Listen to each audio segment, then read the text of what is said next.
The video opens not with dramatic music or flashy edits, but with something far more human, the soft, steady beep of a heart monitor, each pulse echoing like a metronome in the quiet stillness of a hospital room. The lighting is low, tinged with a yellowish hue from an old overhead bulb, casting long shadows across the whitewashed walls. The room, despite being clean, carries a peculiar scent, an odd combination of antiseptic, plastic tubing, and the faint sweetness of overripe bananas. A wicker fruit basket, gifted days ago by a well-meaning neighbor or friend, rests on the bedside table, its contents slowly dwindling. The bananas, once cheerful and yellow, are now speckled brown, soft to the touch. In the narrow bed, Tu Diep stirs gently beneath a hospital-issued blanket, its fibers thin and slightly scratchy, barely shielding her from the cool air-conditioned draft that seeps through the vents above. Her hands, pale and almost translucent, move carefully as she adjusts the blanket and runs her fingers over the medical tape anchoring the 4-line into her wrist. It's her 5th day in this place, though the sterile sameness of each hour makes it feel like she's been there far longer. She's begun to memorize the routine, the nurse's 6 a.m. rounds, the rumble of food carts at noon, the hum of fluorescent lights that never fully sleep. "Hello everyone," she whispers, barely louder than the hum of the machines beside her. She's speaking to the small camera propped up on a makeshift tripod of stacked books and tissue boxes. Her voice is raspy, worn from days of quiet pain, but there's still a warmth in it, a flickering ember of her usual self. "Thank you for your messages. They give me strength." Her lips curve into a faint smile, one that doesn't quite reach her eyes. Her gaze shifts briefly to the chair by her bedside. It's a plain thing, utilitarian, molded plastic, yet to Diep, it holds far more meaning. It's James' chair. The place where he sits every day without fail, holding her hand, reading aloud when she's too tired, cracking awkward jokes that still manage to make her laugh. But today, the chair is empty. His absence is a hollow space she tries not to notice. "He'll come," she murmurs, eyes lingering on the vacant seat. The words are more a prayer than a statement. Across the room, laughter erupts, sudden, vibrant, and alive. It comes from the far bed where an elderly man's daughter has just arrived, balancing bags of homemade bon bao, the scent of steamed dough and savory filling instantly transforming the sterile air into something almost homely.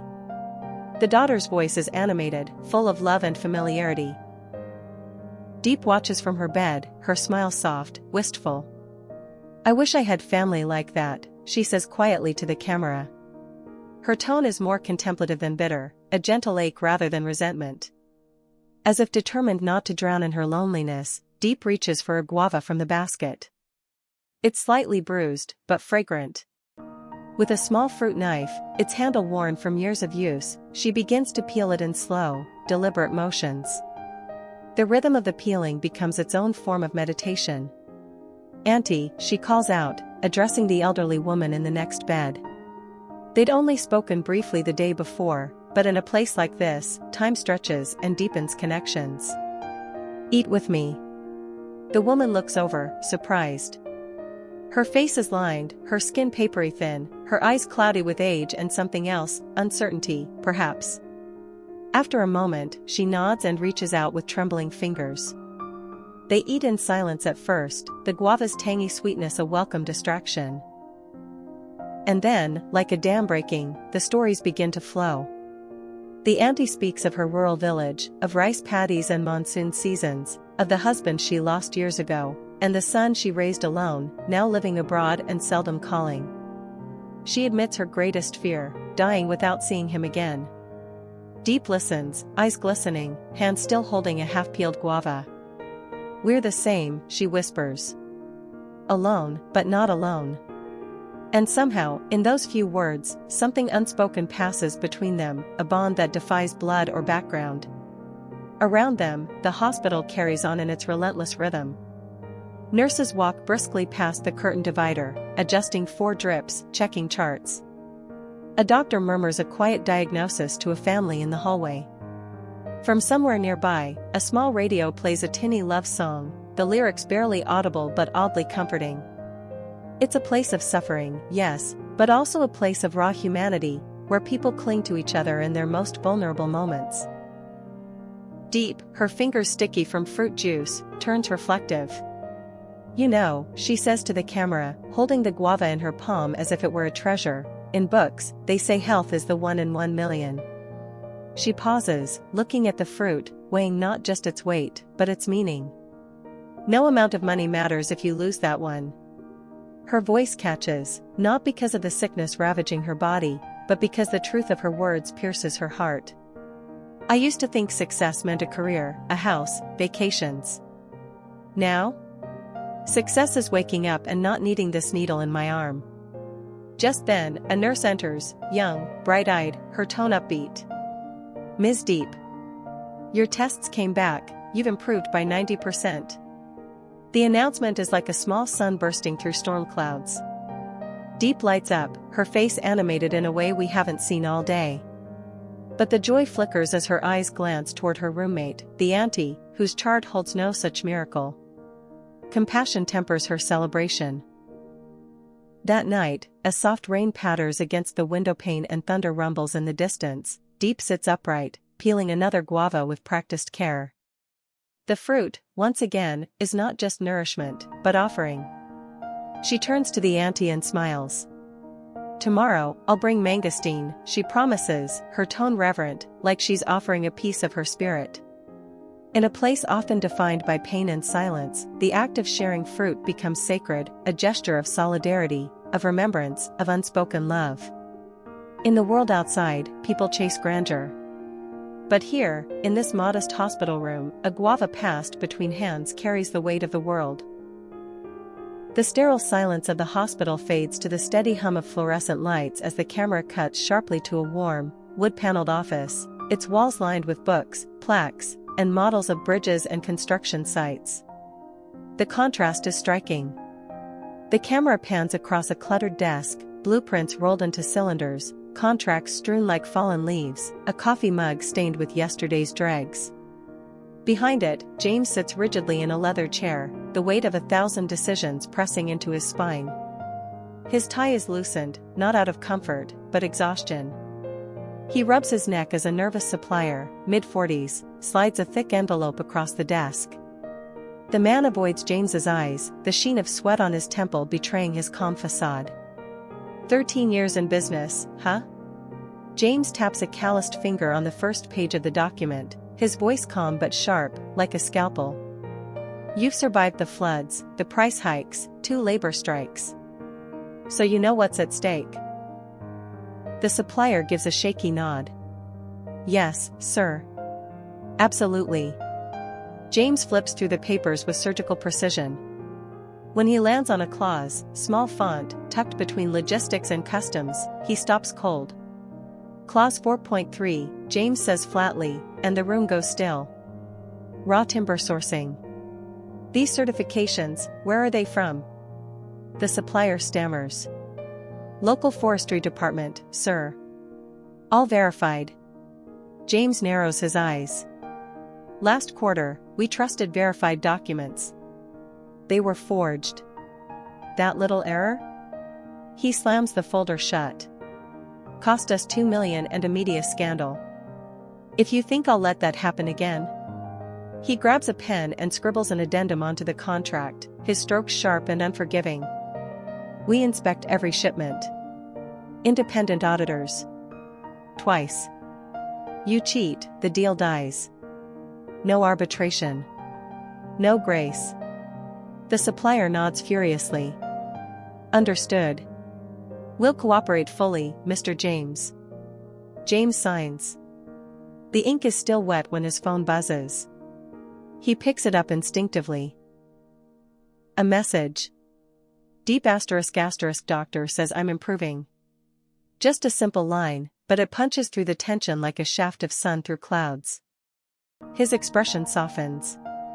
The furrow in his brow eases, just for a second. Then, the wall goes back up, and he slips the phone into his pocket. The office door creaks open. A young man steps in hesitantly. He can't be more than 22. His shirt is threadbare, its faded logo a remnant of a youth volunteer campaign. His sneakers are caked in dried mud, and he clutches a backpack like it holds the world. "Mr. James," he says, voice trembling. "I'm sorry to interrupt. We need help." James gestures for him to enter. The supplier quickly excuses himself, grateful to flee the tension. The volunteer lays maps across the desk, satellite images of remote mountain regions, marked with red circles and fading pencil notes. He begins unfolding pictures. Children with distended bellies, elders with eyes sunken from malnutrition, families huddled around fires of burning husks. "Instant noodles aren't enough anymore," the volunteer says. "The children are eating boiled tree bark. Literally. One of our teams saw them digging roots out of dry riverbeds."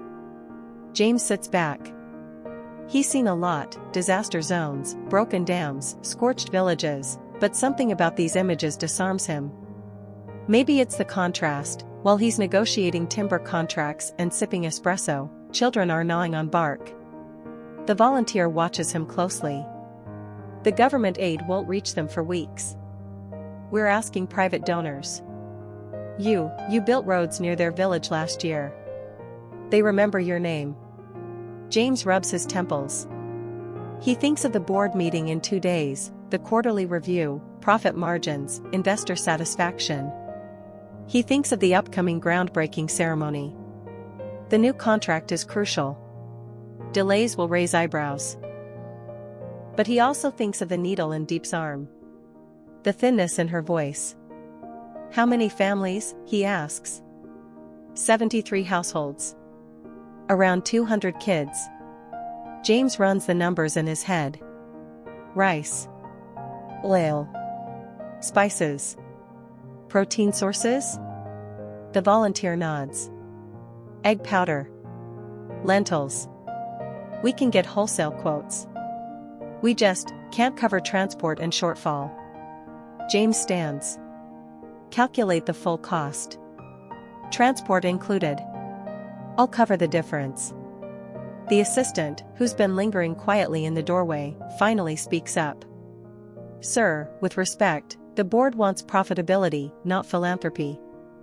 The partners in Seoul already expressed concerns. James whips his head around. "What's wealth for?" he says, voice rising, "if not to keep others from losing their one?" The silence is deafening. The assistant backs away. That evening, dusk settles like ash over the hospital courtyard. Inside, Deep lies propped up against 2 pillows, her eyes fixed on the ceiling tiles like they might rearrange into stars. A knock breaks the monotony. James enters, damp from the rain, suit jacket flung over one arm, and in his hand, a small pink milk carton. She perks up instantly, her lips curling into a surprised grin. "Strawberry?" He nods sheepishly. "I passed 3 shops to find it." He sits beside her, fumbles with the straw. The foil won't tear. She laughs weakly. Big CEO, defeated by packaging? Finally, he pierces the seal and hands it over. She sips slowly, savoring it. But as her gaze lingers on his face, her smile fades. "Your eyes," she murmurs. "You haven't slept." He sighs. "I'm trying to keep everything upright. The foundation, the deals, the charity, and you." His voice falters. "I don't know how to balance it all anymore." Deep reaches out, her foreline trembling with emotion. She takes his hand in both of hers, warming it. "You once told me life's fragile," she says softly. "Maybe we're not meant to balance. Maybe we just choose what matters. And carry that." He's silent for a long time, staring out the window.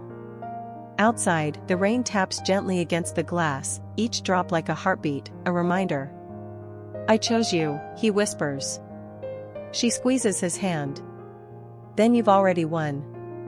As the camera pans out, the fluorescent light overhead flickers once, then steadies. James leans his head against her shoulder, and in the background, a nurse quietly replaces an 4 bag. Outside, the storm passes. Tomorrow, the road calls again, but for now, in this moment, they rest. The hospital room is bathed in the muted gold of late afternoon, a filtered warmth struggling to soften the sterile corners of reality. Machines hum faintly. The steady beep of the heart monitor forms a quiet rhythm behind the sighing breaths of patients and the occasional squeak of a nurse's shoe on polished linoleum. Curtains sway slightly in the artificial breeze of the AC unit, and outside, the sky threatens another round of heavy rain. James stands at the threshold, shoulders squared like armor, yet hands trembling slightly as they clutch something behind his back. He looks older than he did that morning, creased from the weight of decisions and disappointments, not years. His tailored suit is wrinkled at the waist, his tie loosened just enough to suggest exhaustion. Deep lies propped up against a stack of hospital pillows, a slight flush returning to her cheeks after weeks of paleness. She's reading, a dog-eared copy of a Vietnamese short story collection. But her eyes flick up and catch James watching her. A smile begins to form. And then he kneels. It isn't graceful. His knee thuds against the metal leg of the tray table, sending an empty medicine cup skittering to the floor with a loud, plastic rattle. Deep startles, her 4 lines swaying precariously, while the nurse seated 2 beds down jolts upright. Even the old auntie chewing guava in the corner stops mid-bite. James doesn't notice. Or if he does, he doesn't care. Because his focus is only on her. From behind his back, he produces a small, velvet box. Dark navy. A subtle hint of class. It rests in his trembling hand like something sacred. Deep, he says, voice catching. I know this isn't the perfect time. Hell, maybe it's the worst time. But that's just it, I realized we don't always get perfect timing. We don't always get more time, period. And I don't want to waste any more of it. He opens the box. Inside is a ring, modest, not flashy. A single diamond set on a silver band. No grand gesture. Just sincerity. Marry me. Deep's hands rise, covering her mouth in disbelief. Her wide eyes shimmer as tears gather quickly. She looks around like she's trying to make sense of where she is, 4 tubes, heart monitor, the scent of disinfectant. Her lips part as if to say yes. But then she whispers, I can't. Time halts. The word drops like a stone in a still lake. James's hopeful smile falters, then vanishes entirely. His shoulders slump, and for a moment, he looks like a man who's lost all breath. Deep begins to cry, not in a quiet, poetic way, but like a storm held too long behind a dam. Her shoulders shake. Her voice is hoarse. Not like this, James. Look at me. She tries to gesture toward herself, to the hospital gown, the pill bottles on the bedside table. I'm a burden. No education. No strength. No future. What kind of wife would I be? A nurse pushes through the door just then, a clipboard in hand. She takes one look at the kneeling man, the sobbing woman, the ring between them, and silently steps back out, pulling the door shut with care. James doesn't argue. He doesn't lash out or plead.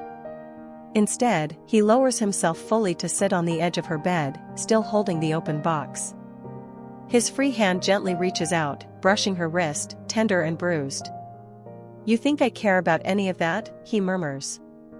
I've spent my life closing deals, building towers, chasing perfection in spreadsheets and steel. But none of it ever made sense.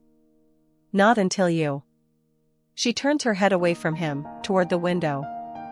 Rain has started to fall, slow, heavy droplets streaking the glass. My first marriage, she says after a long pause, ended because I had nothing left to give. Because I failed. He left. And maybe he was right too. Her voice is barely above a whisper. I won't let history repeat. I won't fail you too.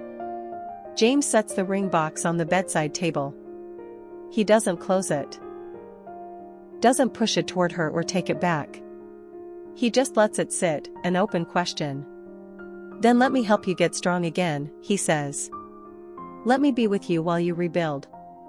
We don't have to get married tomorrow. But don't shut me out. Don't protect me by leaving me behind. Deep turns back to him, tears still streaking her face. With great care, she lifts the ring box and gently places it into his hand, curling his fingers over it. "Ask me again," she says, voice firm despite the tremor, "when I'm whole. When I can stand beside you, not behind you." A beat of silence passes between them. Then James nods, slowly, not with defeat but with respect. Outside, the rain has turned into a full downpour, drumming against the roof like a ticking clock. Down the hall, a baby's cry echoes faintly, a raw, fragile sound. The world keeps turning. But in that quiet hospital room, two people sit side by side, not quite together, but not apart either. And the ring, now pocketed, waits for a better time. The weight of the unopened ring box feels heavier than steel in James' coat pocket as he walks the sterile corridor, its pale green floor reflecting the flickering overhead lights. Outside, the rain has calmed into a mist, cloaking the city in a soft haze of neon. Tail lights bleed into each other like watercolors, and the distant hum of traffic becomes a strange lullaby to his thoughts. James walks with no destination, just motion, just breath. He brushes past tired nurses and sleep-deprived interns, their lives woven into this endless cycle of hope and loss. His phone buzzes against his thigh. He pulls it out and sees the name, Deep's mother. He hesitates, then swipes to answer. A soft crackle precedes her voice, which carries a blend of affection and worry. "How is my daughter today?" she asks in Vietnamese. Her accent is thicker when she's emotional. James recognizes it from the nights she used to call Deep during college exams. He steps toward the window, looking out over the glistening city. "She's strong," James says, his voice steadier than he feels. "Tired, but stronger than yesterday."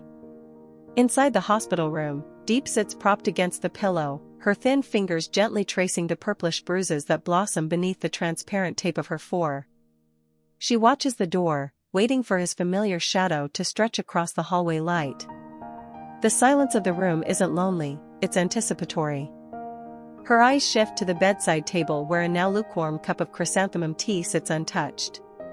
She inhales deeply and exhales slowly, as though willing her heart to slow. The door opens quietly. James enters without fanfare, his shoulders still damp from the misty air outside. His face is unreadable, but his eyes hold the ghost of everything unsaid between them. He walks over and says nothing about the ring. Instead, he holds out a slightly crumpled carton of strawberry milk. The kind with the little plastic straw taped to the side. The kind they used to drink under market stall tarps while watching rain drip through canvas holes. Deep's breath catches. Her lips part in a small, disbelieving smile. "You remembered," she says softly. Her voice is fragile, as though the words themselves might crumble under their own weight. James nods and gently pierces the straw into the carton. He offers it to her, watching as her hands tremble slightly when she reaches for it. She sips slowly, the milk cooling her parched throat. James watches the delicate way her throat swallows, watches not as a lover, but as someone trying to memorize every gesture of someone he almost lost. "Always," he says, but the word seems too small for what he means. Deep's phone, forgotten on the table, buzzes again. Her mother's voice crackles through the speaker, still on the line. "The chickens are molting again, and the mango tree is blooming late. But we wait. Your health comes first, child." Her words are mundane, filled with the kind of quiet love that only comes from a lifetime of sacrifice. Deep doesn't reply. She just listens. James notices the way her eyes soften at the mention of the farm. The place she used to flee from, and now longs for like a half-remembered dream. The sky darkens, and the ward slips into its evening hush. The auntie in the next bed shifts beneath her blanket, mumbling in her sleep. A nurse dims the lights. The world contracts to this one room, this one moment. James remains in the visitor's chair beside her bed. His back aches from the awkward angle, but he doesn't move. Her hand finds his, their fingers weaving together instinctively. The ring box is still tucked in his coat, unopened. He doesn't bring it out again. Not tonight. She studies his face. The harsh edges of his jawline softened in the low light. His eyes are rimmed with red. Sleep deprivation, yes. But also fear. And love. She brushes her thumb over his knuckles. There's so much she wants to say, about how she still sees herself as broken, about the guilt that festers like infection inside her chest. About the shame she can't quite name. But none of that comes out. Instead, she whispers, "You should rest." James smiles, the kind of smile that tries to be strong and fails gloriously. "I'm okay." She looks at him for a long while, then closes her eyes. Her fingers tighten ever so slightly around his. It's not surrender. It's not acceptance. It's simply presence. The heart monitor ticks on. A nurse's laugh echoes faintly from the nurse's station. Somewhere down the corridor, a delivery of fresh linens rattles on a metal cart. Life continues. And in the soft light of a rain-washed window, a diamond glints inside a velvet box, hidden but waiting. Not yes. Not no. But not yet. And tonight, in the quiet space between fear and healing, that is enough.